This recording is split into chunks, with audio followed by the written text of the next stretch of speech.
Hello everybody, this is Sally, your Monday vlogger for Proof Weight Loss Surgery Works. Oh my gosh, you know what? I don't have the page with the question on it in front of me, but I'm going to wing it because I've got everything else laid out in front of me to share with you today. Today's question is about what is your go-to protein meal, recipes, whatever. So I thought I would show you, not many people really ask me what I eat. I think they kind of know I eat a little differently than the average weight loss surgery patient. I had RNY. It'll be 2 years in November. I've been at goal over a year, and I just eat a normative, healthy, balanced food diet regimen, but very, very little animal flesh protein. Not for any philosophical reasons, except that, as most of you know, that protein did not sit well with me after my surgery, and you kind of lose a taste for something that you get stuck on every time you eat it. I am extremely healthy. My hemoglobin is really high, so I'm not deficient in anything, even though I don't eat a lot of animal flesh. I would be glad to eat a piece of poached fish. Gee, I guess I should have poached you a piece to show you that too. I don't do it very often, but I can if I think about it. I find it easy to go to my GoFood daily routine, and I'm going to share that with you now. In the morning when I get up, and I've had about 4 cups of coffee, and I'm getting ready to walk the dog or go to the gym, I go to these. Pure protein, 200 calories, 20 grams of protein. I go out the door and I'm really good, and it's sufficient for many, many hours, and it holds me through my workout at the gym. When I come home for lunch, if I have not had it for breakfast instead, I eat my ever faithful bowl of lentils. I might eat a little bit more than that. See that? That's all I had left in the pot from what I made. That's some lentils. Those are a couple of little sliced beets I cooked this week, a little Greek yogurt, and a little sriracha on the top, and some beet juice that was left in the bowl. Lentils are extremely good for you. They're very high in protein, right under soybeans. I don't worry about complex protein combos too much because you don't have to eat them at the same time of day as long as you're eating, you know, like beans and rice. If you have beans one part of the day and rice at another, or a grain and a what, as long as they're in the same 24-hour period, some of your body somehow puts it all together, apparently. Then if I want a little snack or some dessert, I have Greek yogurt. And here is my Greek yogurt all made up. It has a little bit of chopped apple. Matter of fact, this is homemade Greek yogurt. I made it myself. I can't guarantee how much protein is in now that I made it myself, but usually I just give the faya. And then there's a little bit of, not granola, muesli. Muesli is lower in fat. Granola's got some, more sugar and more fat in it, I think. So I just use a little. That is absolutely delicious. And I put a little sweetener or a little vanilla Torani in it. Now, last Monday, I took my daughter to eat in a Mediterranean restaurant, a little sandwich place. I'd never been. And I wanted to try a lot of different things they had. Well, one of the things they had, was a vegetarian kebab. They had kebabs and stuff, but they made a vegetarian. Basically, it's a lentil and chickpea and bulgur patty. I found recipes online, and I sauteed some onion, and you throw it all in the food processor, cooked lentils, cooked chickpeas or canned lentils, canned chickpeas, and a little bulgur. And if you've not bought bulgur, you could use a little, I used some chickpea flour too that I had. But see, that's all high in protein, and I either eat them cold or you can fry them in the pan. This is very traditional Turkish kind of Mediterranean fare that we just don't even think about in the United States. And again, those are two little beets that I have, slices of beets that I made, and that's a little yogurt, and that's a little pomegranate drizzle. Okay, that's what I usually have, and I might have 2 of those patties, but that would be what I'd have for my meal. Another big fan, I'm a big fan of cottage cheese, and you know cottage cheese, if you're hungry, 12 grams of protein in a half a cup, you can't beat cottage cheese. Another place that I get my protein is this.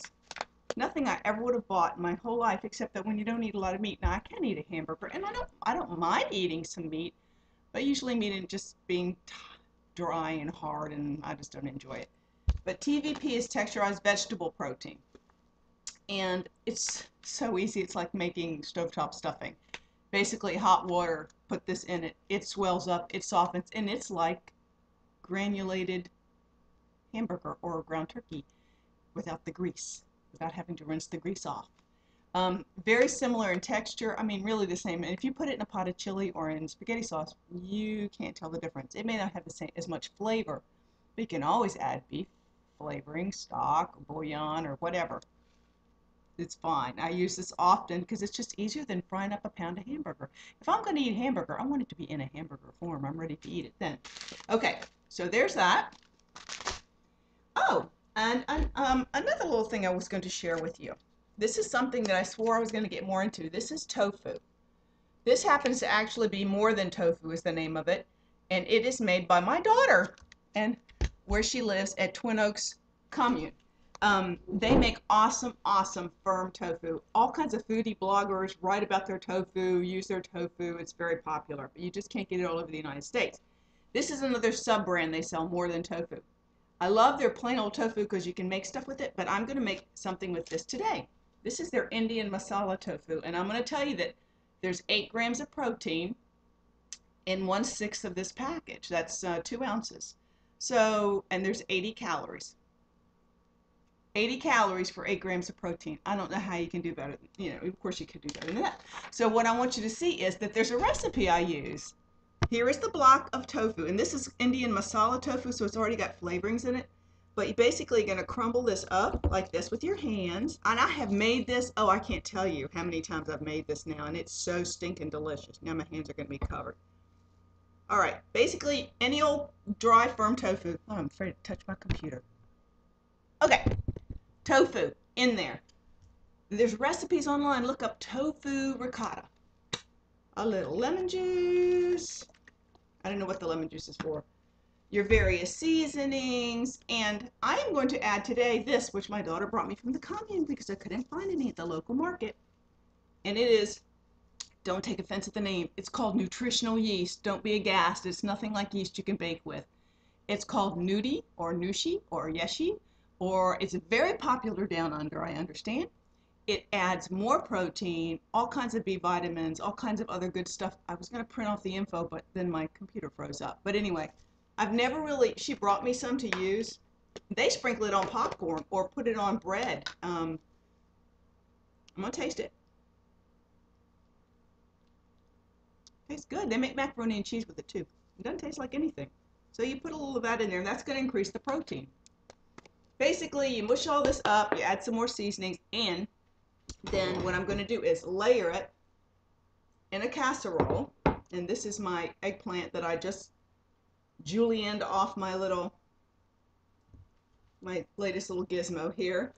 And I'm going to do a whole layering lasagna. I don't use pasta noodles anymore. I never use pasta noodles. What's the point? I do this for everything. I do this for layered lasagna.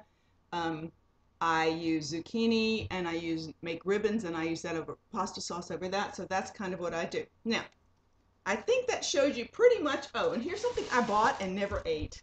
God, but too much of this in the freezer. Just so you know, though, it's P28 protein bread. And it's kind of hard to swallow down unless you toast it good. But one slice is 130 calories and 14 grams of protein to one slice of bread. So if you're ever going to have bread or use breadcrumbs, blah, blah, blah, you can order this online. It's about $5 a loaf. And it's been in my freezer like a year, and I forget it's in there. So I just thought I'd show that to you too. There's all kinds of ways to get your protein in, folks. I just don't want you to think there's only one way, through animal meat. Of course, there's fish and scallops and stuff like that and shrimp that I'll eat. And I do love a hamburger, but I was just going to show this. I have a list of my go-to protein choices. I think I covered them all. I do shakes on occasion. Dry roasted edamame is good. That's something you can buy, and that's a good sneaky snack. That's pretty much what I do, guys. That's what I eat. And I'm going to tell you now, all my blood work is good. I'm strong. I'm healthy. I have energy every day. And I looked up protein deficiency because I didn't want people to worry about me. And I want you to know that I don't have any of the signs of protein deficiency at all. It's depression. It's lethargy. I have more energy and more oomph than I've had my whole life. And I eat less animal flesh protein, but plenty of other sources of protein. So don't be afraid to explore, but listen to your doctor, but think for yourself. Work it out. This is what I do. Love you guys. Getting ready to make a new batch of dal that I've never had before. I'll show it to you. I went to the Global today. I got a new bag of lentils and this black chickpeas. I'm very excited. They're supposed to have a wonderful smoky flavor, and I'll let you know more about that later on my own channel. You guys take care. Have a great day. Eat your protein in whatever form you find it in. Peace out.